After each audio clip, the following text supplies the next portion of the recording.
Welcome to Madinah in the Market, your behind-the-scenes inside access to the historic Pike Place Market. I'm your host, Madinah Slaise, and the high stalls are buzzing. Today, we're on the cobblestone with... I'm Serena. I'm Daniel. And we're Pufftown Bakehouse at the north end of Pike Place Market. Pufftown Bakehouse began as a quiet personal practice. Daniel, you're a trained pastry chef. At home baking. Serena, you were supporting behind the scenes. How would you describe that period before the world was watching? That's a really good question. We both worked our full-time jobs too while we were doing that, and it felt very like we were living in two worlds. Excited to have people actually see us for the first time, but still kind of enjoying the space of being in between, still having the comfortability of having another job. It was a difficult time because we felt like we were onto something kind of like big that no one's really doing, especially in Seattle, just like focusing on croissants alone.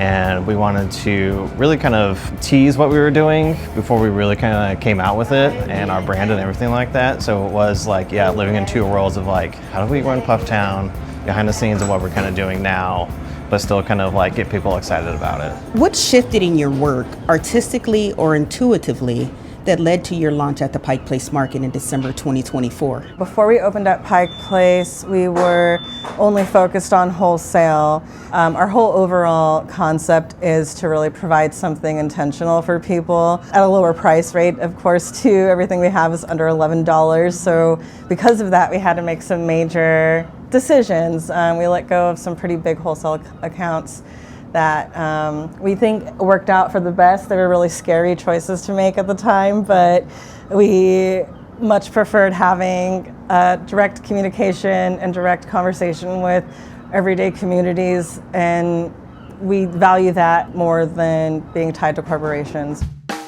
Lamination and an evolving menu shape your pastries. How are those disciplines maintained at a scale that serves 14 million people annually on the cobblestone? Definitely not easy. I think luckily because we are just doing one thing, we can really focus on that and having the right standards and the right practices to make sure everything's the same every single time.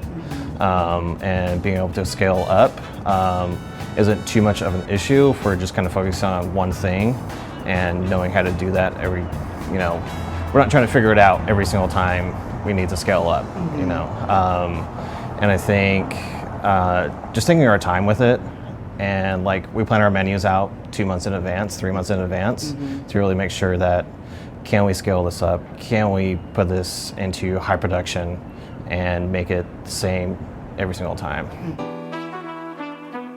With steady demand and frequent sellouts at Pike Place Market, what has this experience revealed that you couldn't have known in advance? There's so many things we've learned that we had no clue we were going to learn, and even today still, I think our biggest one is fluctuation of the general public, what they're going to like, what they're not going to like, learning how to make a menu based on something that we can have items that people in general will like and be interested in, but still items that people that come regularly will still be interested in getting and trying new. Also the adjustment of like the community of people that we've been a part of now, like starting this and meeting the people that we have met has been really huge, I think, for both of us. And I don't think we definitely would have met the people that we have just doing our regular job. Now we have such a community that we're a part of and that we're super proud of. It has been really huge. From home kitchen to this brick and mortar storefront, what do you hope customers take away as the seasonal menus come into focus at Pufftown Bakehouse? Knowing that they got something from real locals that really care, that are intentional with everything that we make, everything we put out has a lot of thought and love that we are genuinely trying to show our community. The intention that we're putting into our products and our business and our customer service, like we're not just doing this just to do it.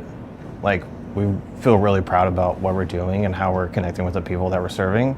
Intention is a word that we use a lot, and everything we do has a certain intention to it.